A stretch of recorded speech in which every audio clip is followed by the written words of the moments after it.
आज की कहानी है सोने के पत्ते। एक गांव में एक विधवा अपने पुत्र के साथ रहती थी। पुत्र का नाम नारायण था।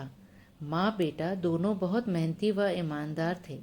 उनके घर के पास ही एक पेड़ था। नारायण का रोज का एक अटूट नियम था। काम पर जाने से पहले वह पेड़ को एक दो लोटे पानी अवश्य देता था। बचपन से ही उसे पेड़ों से बहुत लगाव था। एक बार नारायण बीमार पड़ा। कई दिन बीमारी नहीं टूटी। बीमारी में भी उसने खाट से उठकर पेड़ को पानी देना न छोड़ा। एक दिन नारायण पेड़ को पानी देने लगा तो पेड़ ने कहा, मैं तेरी सेवा से बहुत प्रसन्न हुआ, तू कोई वर मांग। नारायण बोला, हे वृक्षदेव, मैंने तो केवल अपना फर्ज ही निभाया है। हम तो पहले ही आपके उपकारों से दबे पड़े हैं। मेरी माँ ने मुझे एक ही तो शिक्षा दी है कि पेड़ ही मनुष्य के सच्चे साथी हैं। शुद्ध वायु, छाया व फल तो देते ही हैं, इनके अलावा मनुष्य के जीवन का आधार लकड़ी भी देते हैं। वृक्षदेव नहीं माने। उन्होंने वर मांगने पर जोर दिया तो नारायण बोला, आपकी यही इच्छा है तो मुझे नीचे गिरे अपने पत्ते ले जाने की आज्ञा दीजिए, सफाई भी हो जाया करेगी। नारायण पेड़ के पत्ते इकट्ठे करके ले गया और अपने घर के एक कोने में उसने ढेर लगा दिया। उसने सोचा, जब पत्ते काफी सारे इकट्ठे हो जाएंगे और सूख जाएंगे तो बूढ़ी माँ का बिछौना उस पर बिछा दूंगा, नर्म रहेगा। पर तब माँ बेटे के आश्चर्य का ठिकाना ना रहा जब उन्होंने पत्तों का रंग बदलते देखा। सुबह तक वे पीली धातु में बदलकर चमक रहे थे। नारायण बोले कि कहीं यह सोने के तो नहीं बन गए। माँ उन पत्तों को लेकर बनिए के पास गई। वह पत्ते देखकर चौंका। जांचा तो उसने खरा सोना पाया।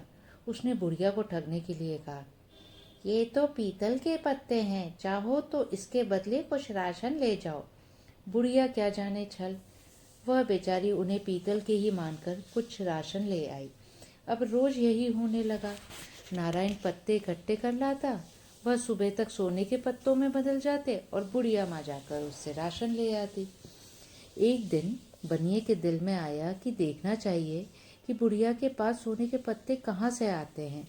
उसने नारायण का पीछा किया और सारा माजरा जान गया। दूसरे दिन जब नारायण व बुढ़िया काम पर चले गए तो उसने जाकर दो तीन पत्ते उठा लिए। बाकी पत्ते तो नारायण पहले ही उठा चुका था। बनिए ने पेड़ पर चढ़कर खूब पत्ते उखाड़े। कई पत्तियों से लगी टहनियां भी तोड़ डाली। इस प्रकार वह बोरी भरकर ले आया और अपने कमरे में ढेर लगाकर उनके सोने में बदलने का इंतजार करने लगा। पर वे पत्तियां और टहनियां सोने की नहीं बनी। वे तो कुछ और ही रूप धारण करने लगी। पत्तियां बिच्छुओं में बदल गईं और टहनियां काले सांपों में। बनिया भयभीत होकर बाहर भागा। उसके पीछे भागी बिच्छुओं और सांपों की टोलियां।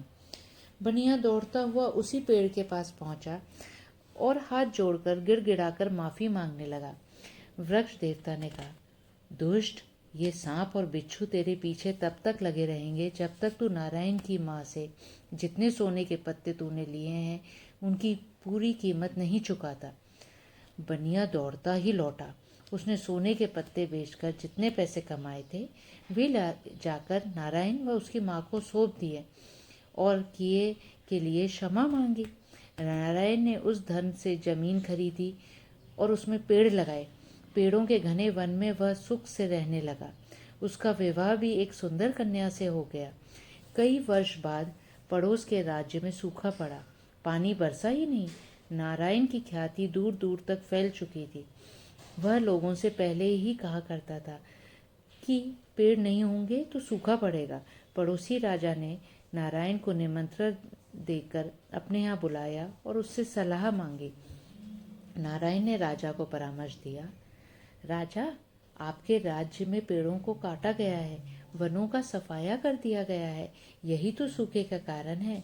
पेड़ ही तो बादल से वर्षा करवाते हैं, फिर से वन लगवाइए। याद रखिए कि पेड़ ही हमारे सच्चे साथी हैं। पेड़ ही जन्म से लेकर मृत्यु तक लकड़ी बनाकर हमारी देखभाल करते हैं।